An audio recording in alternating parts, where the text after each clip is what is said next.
Thank you, Vijay. Please mute yourself and over to Rashmi. Very brief, have a minute for introduction of Rashmi. Rashmi Ranjan Parida, presently professor, I am Jammu. He did his PGDM from IIM, Bhubaneswar, PhD from IIT Kharagpur, and he was earlier with Centurion University, and he is presently with IIM Jammu, and he is also chairman, students affairs and faculty in the marketing area. Thank you so much, Professor Rashmi, sparing time and joining us. Over to you. Small request, if possible, try to be brief, 10 minutes, please. Yes, sir. First of all, good afternoon, and thank you for inviting me and giving this opportunity. It's been a great pleasure to hear all the delegates, and it's an honor to share the virtual dais with all the seasoned academicians. So thanks for that. So let me share my. Sir, can I get the permission to share? I'm not. Oh, it's there, Rashmi. Please share the screen. Host disabled participant screen sharing, it is saying. No, my technical expert is telling now enabled. Please give it a try. Okay. Is it right? possible? Yes. Yeah. Thank you. So since morning, already the galaxy of academicians have told about this, pandemic and how things are going to change. But actually, to be honest, we are not sure about the contour of change. So that's why the topic I chose, on the name I gave, that is the silhouette of change in the COVID era. And when I'm saying this change, which is not very clear, so we are all speculating what the things will be, whether it will be new normal or we will be back to the normal, we hardly know. So the presentation I am giving, it will be divided into two parts. The first thing I am talking about the change and the psychological path through which people must be going through the change, and especially a COVID-like situation which was unplanned, unheard of.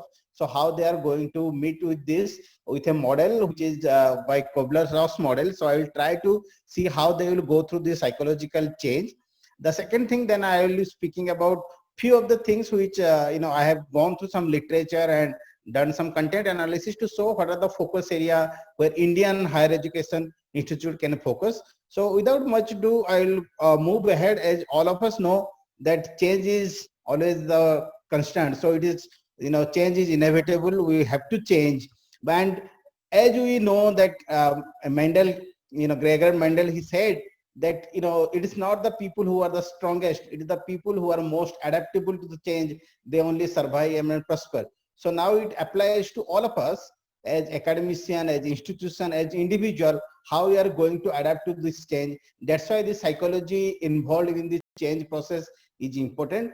Now, as I said, sometimes the change is slow, incremental, and sometimes it is planned, and sometimes we don't even notice the change is happening. But sometimes the change is so disruptive and so all of a sudden that, as you know, the whole world is now behind the mask, and so all our things has gone for a toss.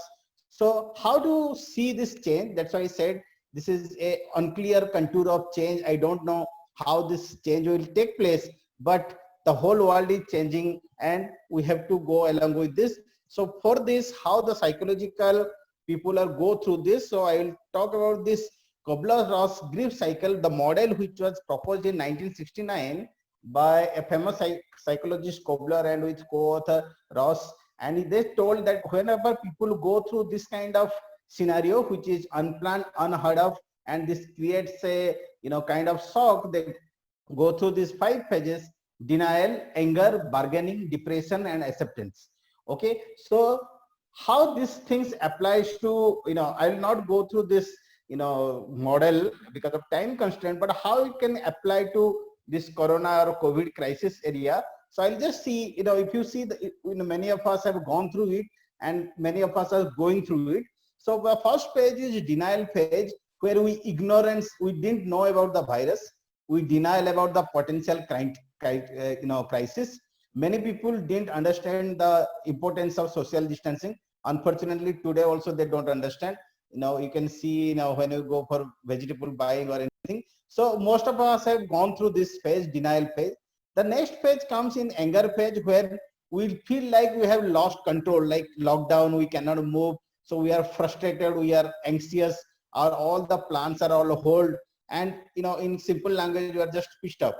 Then the third stage comes, the bargaining stage, where people try to bargain that what if these things happen. They try to plan that if things become normal, they will do the first thing this. Like I was thinking of, if things become normal, I will move to home or something like this.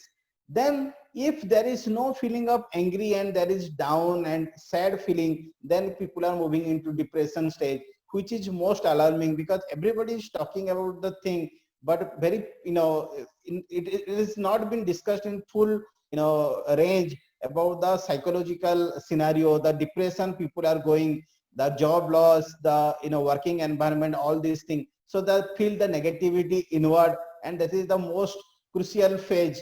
And if people can overcome this, then this is the acceptance phase.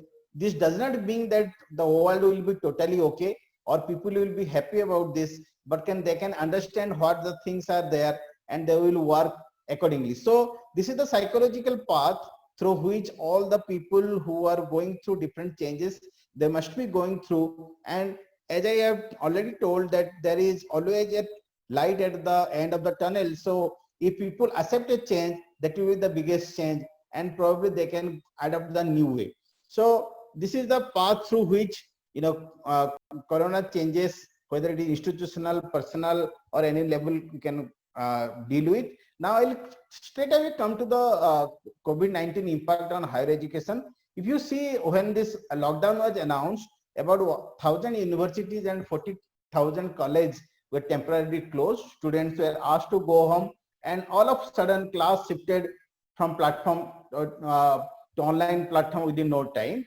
So if you see how many number, if you see from India point of view, about 3.7 crore students and 14 lakh faculty are directly, impacted with this. And if you see in this admission cycle, there are 1.44 crore students who are actually appearing for school leaving certificates. And we have already heard about CBSE, cancelling this or postponing all this.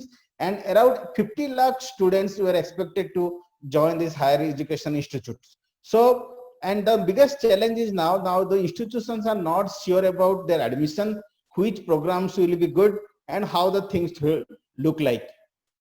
So if you see, this is a KPMG study, and this picture is showing about total admission process of higher education, which virtually starts from October and ends in somewhere in July, August. And if you see, the three colors are there, green, yellow, and red. It shows which are affected by this, pandemic, which are moderately affected, and which is high impact, that is the red things. So I will not go through the details, but if you see here, there are many things which are getting affected, like, entrance examination, visit to campus tour, okay, attending information sessions, residency or moving into residential facilities, or attending the real classes. So these are things which are getting more affected.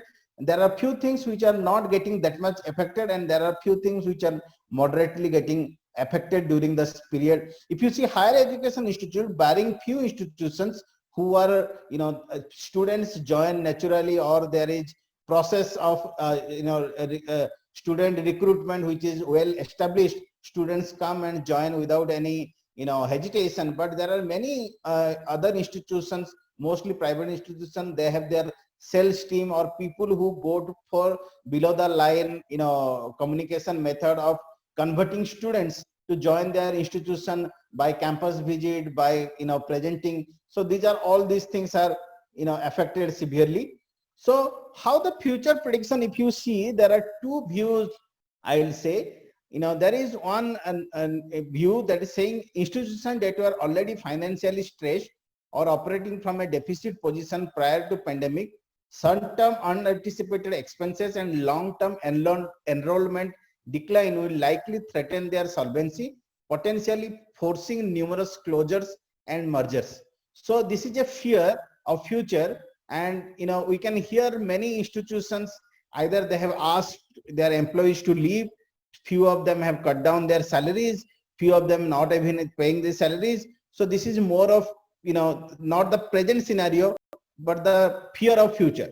But at the same time, there are research which shows that history shows that actually during this kind of pandemic or scenarios, the enrollment level has actually gone up.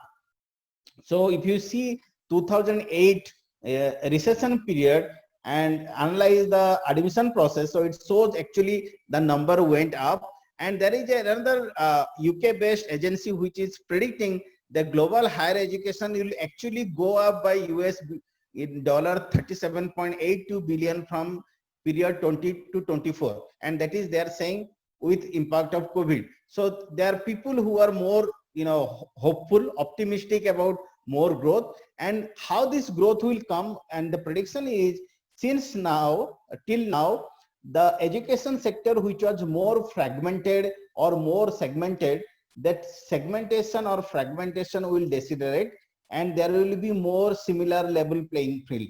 So as my previous speakers were saying that probably the course fee will come down in reputed institutions or people from other institution can afford. So the things may possible.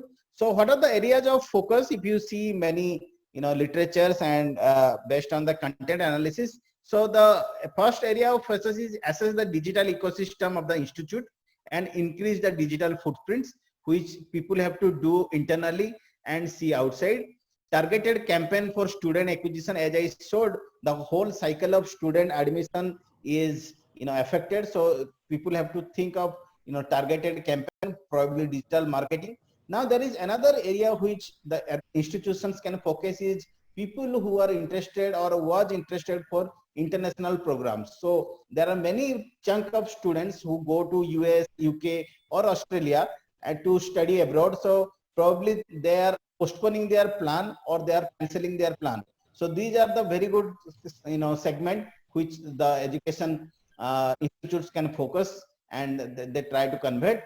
Okay, you have to give clear communication how in this digital world institution is different or better than other.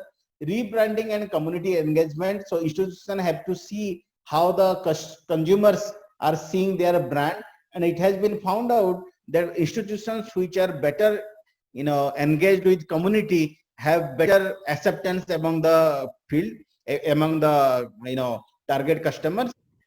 They can go for virtual campus tour through AR and VR mechanism. Similarly, online counseling focus on building capacity of key teams.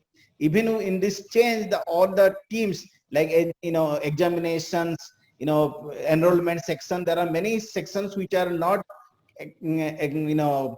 trained enough to deal with this. Lot of user generated content. So many people are now advertising and paper advertising. All these things have less trust because they are created by the institution themselves. So it can be good if the alumnus or people who are dealing with it, they create the content. So this is the last slide. I will complete this.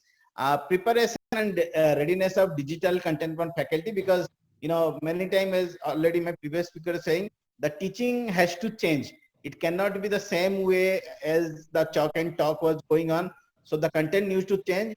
There has to be, institutions have to develop policies, rules and regulations, how to do this system where there will be blended learning. Like in IIM system, we have taken few, feedback from students who have better connectivity and those who have, lesser connectivity. So there is proposal of bringing the student who have poor connectivity on campus and those people who can afford good connectivity, giving online teaching. So there are a lot of things which can we can plan. So the last thing is, instead of seeing for a long period and how things, it will be better to break down this academic period into small blocks and see how things are happening. You never know that after 2 to 3 months there may be vaccine or something and we are back to normal, and we have invested so much and we are on a path of change and suddenly we see we have to take a U-turn. So instead of rushing through, let's take steps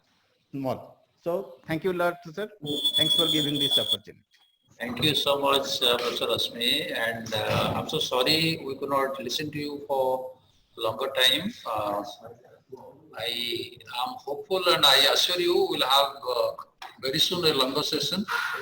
Hope you will oblige us. We'll be inviting you as a resource person for workshop. Then we can have a longer